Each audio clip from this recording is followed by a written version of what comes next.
Buenas tardes, mi nombre es Jimena López Robert y me gustaría hacerle una entrevista acerca de la corrupción laboral en México, siempre y cuando usted me lo permita. Claro que sí, yo soy Ileana Robert y soy psicóloga. Perfecto, bueno, la corrupción se ha dado desde tiempos remotos, desde la colonización española para ser exactos, en donde los pobladores de las tierras americanas ofrecían oro y riqueza a los españoles, a cambio de protección o de inmunidad. A pesar de que ellos no sabían el tipo de acto que estaban haciendo, la corrupción se daba. Esta tendencia se presenta y existe en todo tipo de organizaciones, en donde los prestadores de servicios se aprovechaban de las facultades que tenían para sacar provecho de tipo económico a personas susceptibles por sus circunstancias y situaciones.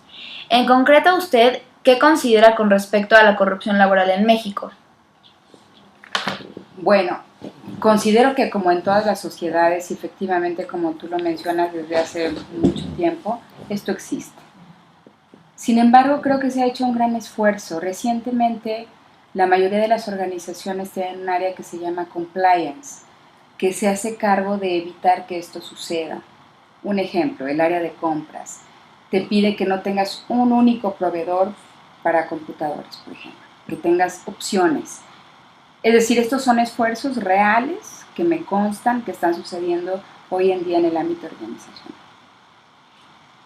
Voy a realizar una entrevista sobre corrupción a ella que es Diana Reyes Mundo. Bueno, pues sabemos que la corrupción comprende una amplia gama de delitos, desde el desfalco de fondos públicos hasta la transgresión de la policía, ya que como todos sabemos, en México es muy practicada y es uno de los grandes problemas por resolver. ¿Qué entiendes por corrupción? Bueno, yo creo que la corrupción es el abuso de poder o mala conducta. La corrupción obviamente es de dos personas y creo que todo ha empezado por la educación que tenemos en casa, desde el simple hecho de comprar películas piratas o dar dinero para que no te multen o cosas así. Nosotros estamos formando parte de la corrupción, pero claro, hay de niveles, ¿no? Como el gobierno obviamente nunca puedes notar su tipo de corrupción porque pues lo limpian o eso intentan y pues la gente pues ya lo ve como algo normal, ya no ven como que es corrupción, ya es como parte de su vida diaria o algo así. ¿Para ti qué es corrupción laboral? Mira, corrupción laboral lo puedes ver de diferentes maneras. Vamos a hablar de corrupción laboral en cuanto a empleados que se roban activos de la empresa, que se roban propiedad intelectual de la empresa, o bien podríamos entender corrupción laboral como algún problema de acoso, de violencia, de mobbing, depende más o menos del enfoque que le quieras dar. Pues mira, si tomamos corrupción laboral como esa parte donde el empleado sustrae activos de la empresa, y alguna vez yo trabajé en Quepa Crepa, es una franquicia de elaboración de crepas, y pues obviamente los insumos que se utilizan son perecederos. Y pues los insumos llegan a la empresa semanalmente, de acuerdo con la demanda que la empresa tiene de sus productos. Sin embargo, hay ciertos productos como por ejemplo atún, huevo, cierta fruta, que obviamente su tiempo de vida es muy corto. Entonces, lo que sucedió es que tenía pues un compañero que para evitar que todo ese producto se fuera como merma, él lo sustraía y lo usaba personalmente, lo consumía él, entonces pues en el sistema lo registraba como una merma, sin embargo el producto aún era un poco útil para poderlo procesar y vender, pero él lo sustraía para usar. ¿Cómo te sentías con ese caso? Saber eso. Pues mira, la verdad yo me enteré una vez que salí yo de la empresa, me enteré de hecho justo el día que fui a cobrar mi liquidación, sin embargo sí me pareció algo incorrecto, sobre todo porque él no dio aviso. Cuando yo entré y sucedió un par de ocasiones que teníamos esa libertad, ¿no? De que el producto pues ya estaba a punto de terminar su vida útil y directamente el corporativo nos daban la oportunidad de poder tomar esos insumos. Sin embargo, creo que el hecho de que lo haya realizado sin la autorización del corporativo, pues era una cosa muy delicada, porque finalmente sí nos daban esa libertad, pero pues obviamente había que hacer ese proceso. El corrupto no se percibe a sí mismo como tal, no se identifica como corrupto. La persistencia de su actitud es tal que no advierte la gravedad del mal. La cotidianeidad, la costumbre de repetir una y otra vez actos de corrupción le anestesian la conciencia. En conclusión, ¿cómo considera usted que es el perfil psicológico de un corrupto? Bueno, acabas de decir uno de los rasgos más importantes, o dos. Primero, no hay conciencia, y la segunda es que persistes en una misma conducta de tal manera que no te das cuenta lo que está sucediendo. Además, bueno, hay que ver diferentes enfoques. Todos de alguna u otra manera en alguna ocasión hemos cometido un acto de corrupción. Si te pasaste el semáforo en amarillo, por ejemplo, ese es un acto donde estamos transgrediendo las reglas, pero eso no nos hace corruptos. O sea, lo que nos hace corruptos es la persistencia, el hacerlo con demasiada frecuencia. Eso es lo que ya nos haría, o estaríamos hablando de alguien con un perfil corrupto. ¿En donde? Bueno, pues son magos del engaño, son capaces de camuflajearse en diferentes entornos, en diferentes situaciones. Además, tienen la característica de que se cuelan a posiciones de mando y de poder donde ellos puedan llevar a cabo ese tipo de conductas.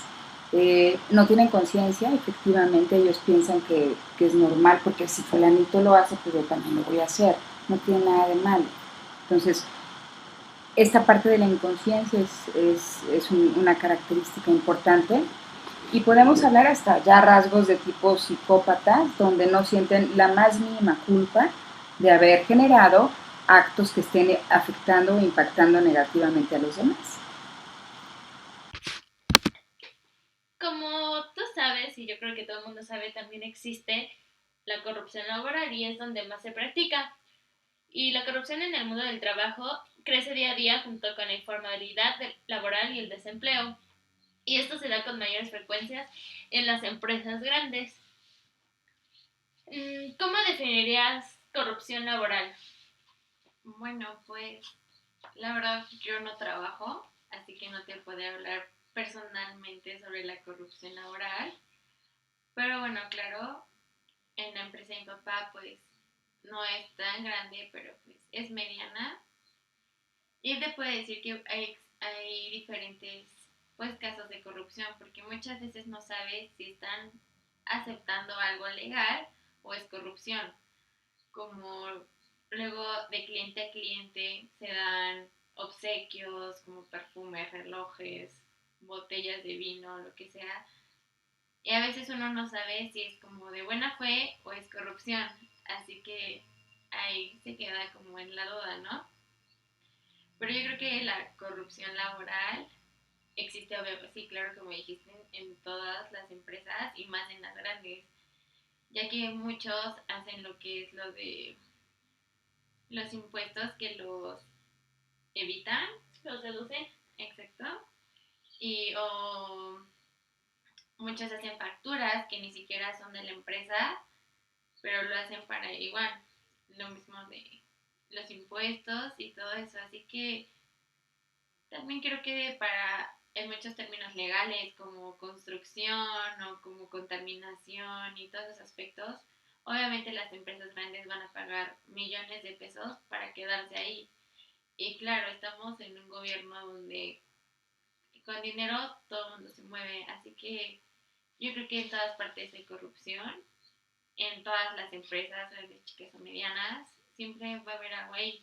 Pero obviamente hay otras que tal vez no, pero pues ya no se sabe, así que creo que eso es lo que yo creo. ¿Piensas que todos estamos expuestos a vernos involucrados en una situación de corrupción laboral o qué perfiles piensas puede llegar a...? Pues yo creo que sí, cualquiera puede caer en esto, sobre todo porque pues ahora sí que uno es culpable no únicamente por hacer las cosas, sino por callarlas, ¿no? Hay veces que uno en afán de no meterse en problemas, pues simplemente omite el hacer cualquier denuncia, y pues creo que eso es lo que nos llevaría a que cualquiera podamos ser capaces de caer en una corrupción de este tipo.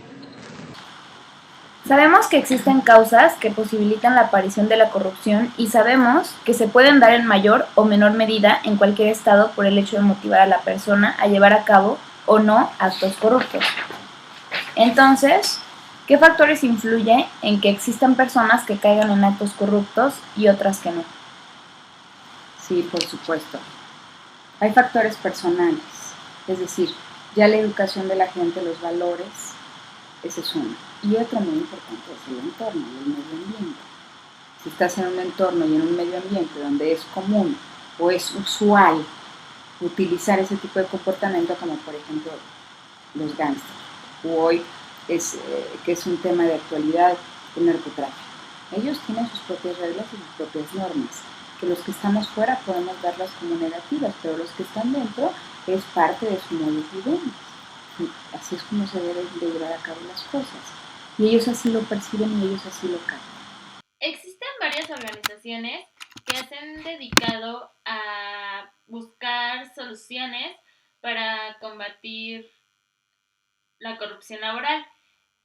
Existe la Organización Internacional del Trabajo, que está a cargo de hacer cambios para cumplir con el acuerdo de colaboración laboral paralelo al Tratado de Libre Comercio, y así dar favor al cumplimiento de compromisos y estos problemas disminuyan.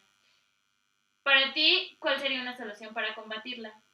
Yo creo que la corrupción empieza desde casa, desde nuestra educación, porque corrupto es el que compra películas piratas, el que evade impuestos, el que paga una cuota para que no le den su infracción, el que,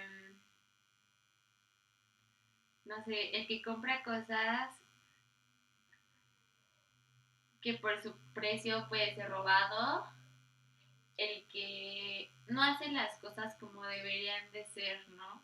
No hacen lo correcto. Y creo que todo es base de tu educación, de cómo has crecido. Así que yo creo que todo empieza desde uno mismo, de empezar a hacer el cambio, de no hacer cosas malas que parezcan buenas. Y pues creo que viene todo desde nuestra ética y nuestra moral y de todo lo que hemos pues vivido, y el cambio pues empieza desde uno. Okay.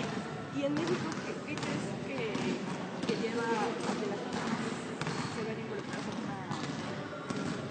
ese aspecto? Yo creo que son dos factores. El primero es la necesidad, ¿no? Digo, en este caso que te comento, no era gran cosa, ¿no? Tal vez era un par de latas de atún, tal vez era un par de frutas. Sin embargo, seguramente hay casos más grandes, ¿no? Donde las extracciones pues seguramente son cantidades tipo de dinero, cosas así. Entonces creo que la necesidad es primero un factor muy importante. Y segundo es que todo se nos hace fácil. Por lo regular no tenemos un concepto de autoridad bien definido y por tanto no tenemos ese respeto hacia la autoridad. Entonces el hecho de que no haya esa figura de autoridad, que no se sienta esa figura de autoridad, hace que a la persona se le haga fácil llevar a cabo cualquier tipo de acción y por eso sea como más propenso el hecho de que se presente un caso de este tipo. México es la posición número 65 a nivel mundial en la tabla de transparencia internacional, en tanto que en la entidad nacional el DF es el estado con mayor índice de corrupción, mientras Colima se localiza como el estado de menor corrupción. La encuesta nacional de corrupción y buen gobierno, por trámite 2001 y 2003, registró casi 214 millones de actos de corrupción en el uso de servicios públicos anualmente. Por lo mencionado, ¿a quiénes considera como responsables de la corrupción laboral en México y por qué? Qué interesantes datos me comentas. La verdad es que solemos culpar a la gente que tiene poder, a los políticos, a los presidentes, y bueno, efectivamente ellos al tener esa influencia, pues son el centro en donde nosotros nos enfocamos como responsables. La realidad es que los responsables somos todos que de alguna manera hemos participado y hemos favorecido, propiciado o permitido que esto suceda. Como te digo, hoy las áreas de compliance lo que hacen es hacerte corresponsable, es decir, eres tan responsable tú si observaste un acto de corrupción y no fuiste con el área de compliance a decir qué estaba pasando, que había un tema de acoso, que había un tema de mal uso de recursos, que había un tema de nepotismo, y si tú no lo comunicas, eres parte de ese proceso. Entonces, el responsable, la verdad es que somos todos. Y hay que trabajar desde la persona para que empiecen a generarse los cambios en la organización. ¿Existen algunos antecedentes por los cuales existe la corrupción laboral, tales como la deshonestidad, la falta de ética, falta de valores, injusticia, discriminación, hipocresía, cobardía moral, indecencia y más? ¿De qué manera crees que en las empresas o en los negocios o en el gobierno se manifiesta la corrupción laboral? Yo creo que se manifiesta cuando hay enriquecimientos ilícitos, cuando hay uso de información privada, abuso de poder, obvio, los favoritismos, el nepotismo, la ineficiencia e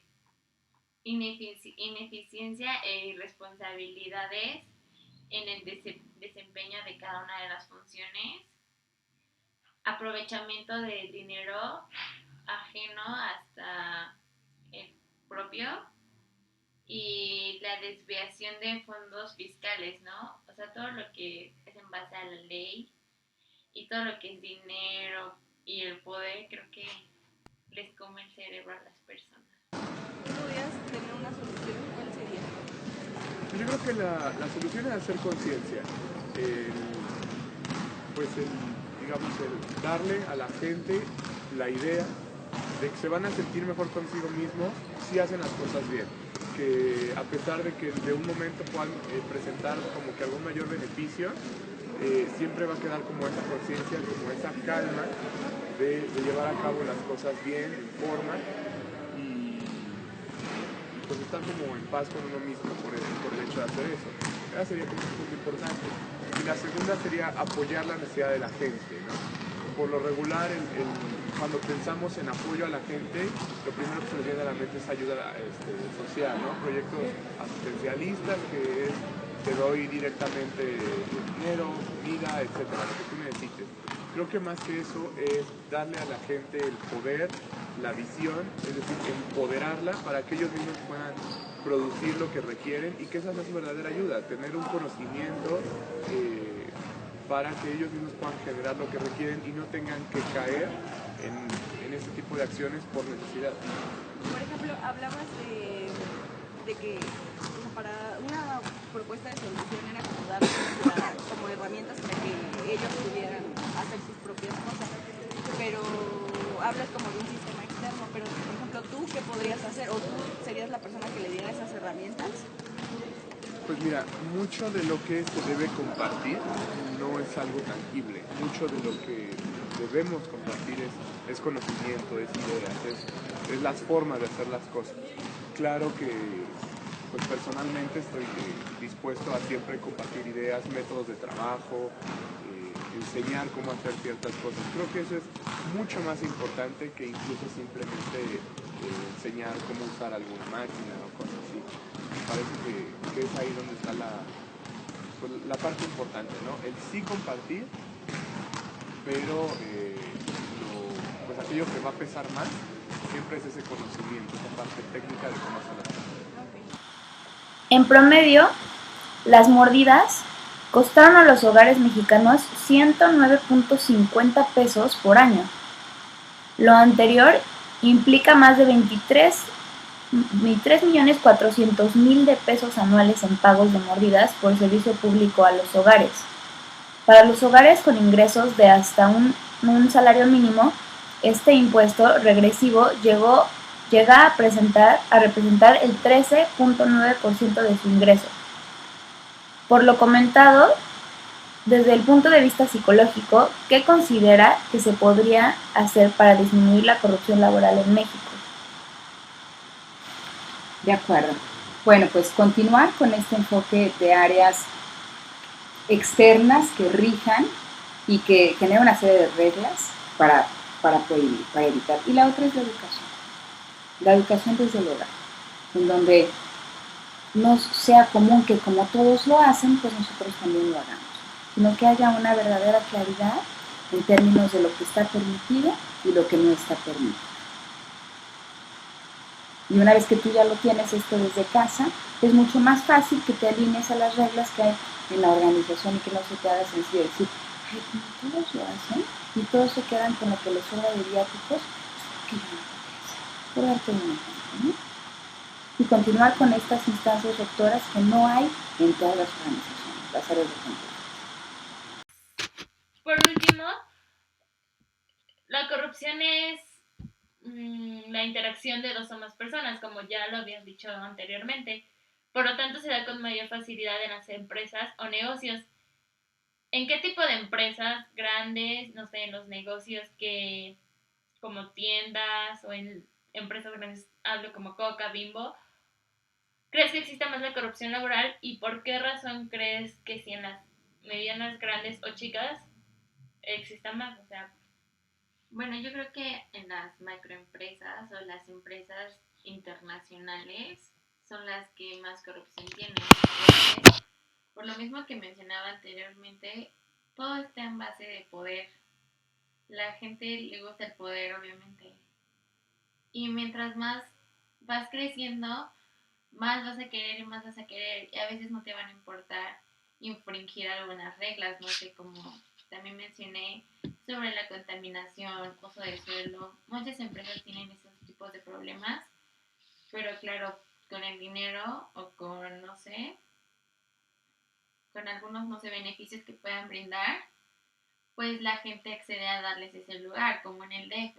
Antes era un lago y todo el mundo hizo ahí lo que quiso y todo se viene abajo y obviamente no tienen permiso de suelo porque no se puede, pero claro, el dinero y ciertos beneficios pueden hacer que pues estés ahí, ¿no? Sin ningún problema. La contaminación, ¿cuánta basura no hay? No sé, de Pemex o de esas empresas industriales y a la gente no le importa estar contaminando el agua ni nada por el estilo cuando deberían de multarte por eso. Y obviamente mucha gente no lo hace.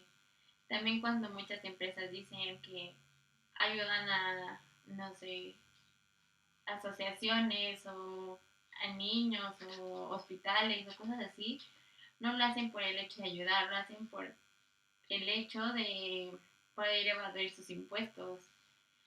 Porque solo lo hacen una vez al año y se ahorran millones. Así que yo creo que en las grandes empresas son demasiadas, por lo mismo de que tienen bastante poder y quieren más porque quieren ser líderes en el mundo y así.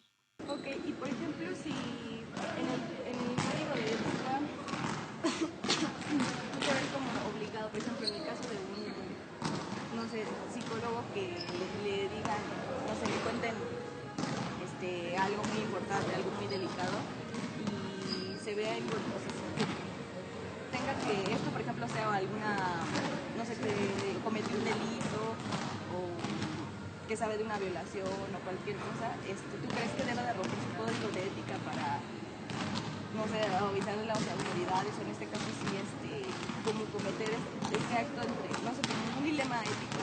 ¿Tú qué crees que debería de pasar? Pues es que me parece que es justo eso, ¿no? Ese es uno de los dilemas éticos más grandes, ¿no? ¿Dónde termina tu ética profesional y dónde comienza tu ética como persona? Creo que ahí sí se tiene que hacer una valoración muy importante. Creo que también ahí impacta un poco el marco jurídico que se tenga. Obviamente los códigos de ética de ciertas profesiones, como lo puede ser un abogado, un médico, un psicólogo, como tú comentas, a veces pues tienen cierta figura jurídica que permiten o no llevar a cabo ciertas acciones. Por tanto, creo que sería importante revisar eso. Y pues obviamente depende de la persona. Como te comento, es importante que uno tenga un concepto claro de dónde termina su ética profesional y dónde comienza la personal y que tiene una mayor convicción para esta persona, ¿no? Tal vez esta persona dice, ¿sabes qué? yo me mantengo al margen, mi profesión termina ahí, yo brindo ese tipo de ayuda porque a eso me dedico y hasta ahí lo que sucedió o lo que llevó, en este caso el psicólogo, a un paciente a solicitar esta ayuda, la verdad es algo que no es de mi incumbencia, únicamente presto mi servicio. Pues es muy válido, como también es válido que me dicen, no, ¿sabes qué? No, pues yo no puedo como callar esto porque sí es importante como ciudadano, es importante que yo hable. Creo que depende cada quien, hay ya mucho de la persona y pues bueno, digamos personalmente yo creo que sí iría un poco más por lo personal. Si bien el código de ética profesional habla de mi trabajo, creo que hay ciertas cosas que se pueden y no permitir y es ahí donde entra un poco el juicio, digamos, moral de cada uno. Bueno, pues muchísimas gracias. Al contrario, gracias a ti. Gracias por darnos de tu tiempo para hacer esta entrevista y pues gracias. De nada. Ok, muchísimas gracias. No, Gracias.